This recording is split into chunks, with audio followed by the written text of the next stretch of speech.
4 ans dans un bar à Paris qui était assez branché, assez connu. J'ai arrêté, j'ai fait plein d'autres petits métiers. Voilà, j'ai bossé un peu dans la mode, je fais des photos, je bossais dans une agence de publicité pendant quelques années. Et ensuite, de là, j'ai décidé à mettre en pratique ce rêve que j'avais depuis de longues années. Donc, du rêve, c'est devenu un projet. J'en parlais. Après, j'ai commencé à réaliser ce projet sur papier, à faire un provisionnel, à dessiner le modèle de bar que je voulais, d'écrire les types de gens que je voulais recevoir, enfin, tout ce que les banques demandent, quoi. Et j'avais fait un super projet avec l'aide de différents amis dans plein de domaines. Et bon, sauf qu'aucune banque m'a suivi. Je ne me suis pas laissée décourager, malgré le refus des différentes banques. Et j'ai persévéré dans mon rêve d'ouvrir ce bar, ce Jésus Paradis à Paris. Et j'ai réussi à trouver un local en location-gérance. Et c'est comme ça que j'ai démarré. C'est comme ça que Jésus Paradis existe. Et voilà, donc aujourd'hui, je suis très heureuse d'avoir réussi ce projet malgré les difficultés que j'ai rencontrées au début. Et surtout, quand les clients viennent chez moi et qu'ils me disent « On adore ton bar, c'est génial, et on est très heureux de te connaître, on est très bien dans ton lieu. » Donc toutes ces choses-là, ça fait chaud au cœur, surtout quand on a rencontré des difficultés au départ. Et on se dit, ben voilà, donc il ne faut jamais se laisser décourager quand on a un rêve et l'envie de faire quelque chose. Alors, comment une femme originaire du Cap-Vert peut un jour décider de monter un bar avec toutes les problématiques que ça peut engendrer et surtout avoir la foi, en parlant de Jésus, avoir la foi c'est très bien, donc d'avoir la foi, d'aller jusqu'au bout de son rêve. Bah, écoute, en fait, parfois, quand on est un peu innocente, un peu ignorante, on dépasse des obstacles parce qu'en fait, je ne connaissais pas les problèmes que ça pouvait engendrer.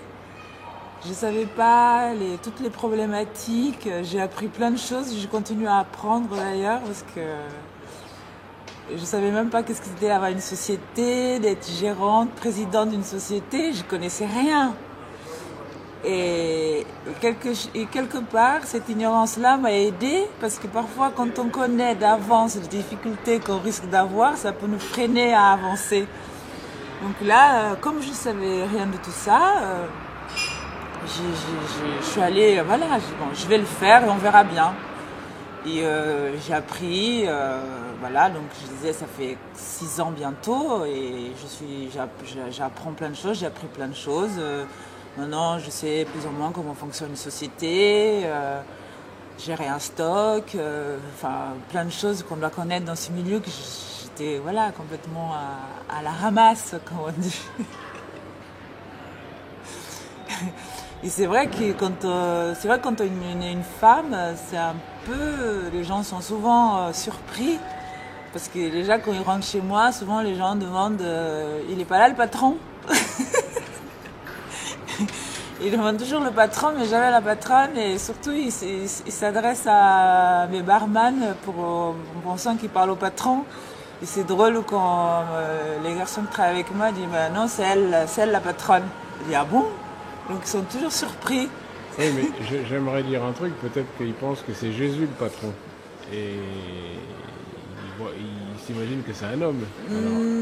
Souvent, ils font pas le lien entre la personne qui tient le bar et le nom du bar, en fait. Parce que même après, quand je dis je m'appelle Jésus, ils disent ah, d'accord, c'est pour ça. En fait, ils font pas le lien que la personne a donné son nom au lieu. Mais bon, c'est vrai que, ça on connaît, hein, que les patronnes, on ne demande jamais la patronne, on demande toujours le patron, quoi. Surtout dans un bar, hein. Alors vous diriez que les gens sont un peu sexistes à ce niveau-là? Non, je veux pas essayer de... Je veux pas dire qu'ils sont sexistes, c'est aussi... enfin, c'est la société, hein. C'est pas... Après, la société, chaque individu forme la société, hein. Mais... Enfin, je sais pas, je vais pas rentrer dans ce genre de discours, voilà. Mais c'est toujours étonnant et rigolo. Et après, les gens sont assez contents et étonnés que ce soit moi, quoi. Alors Jésus, moi j'aimerais te connaître un peu plus et j'aimerais savoir quels sont on va dire, les traits de ta personnalité et tes rêves, tes ambitions, tes souhaits, tes désirs même les plus lointains, on va dire.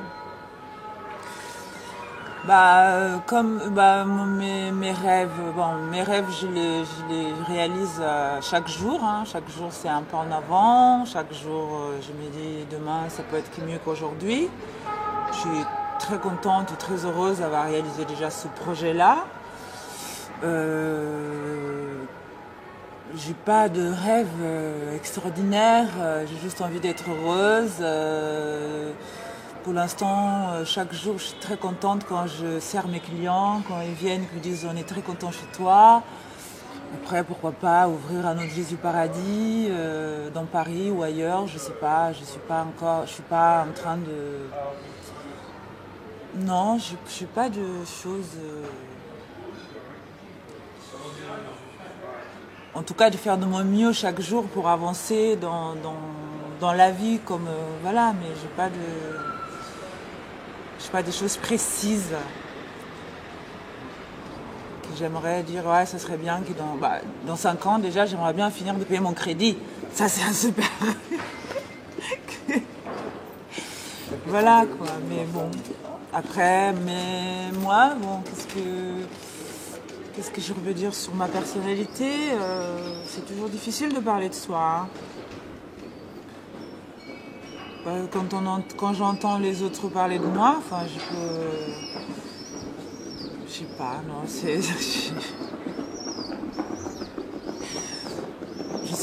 sais pas parler de moi, donc je vais pas... non.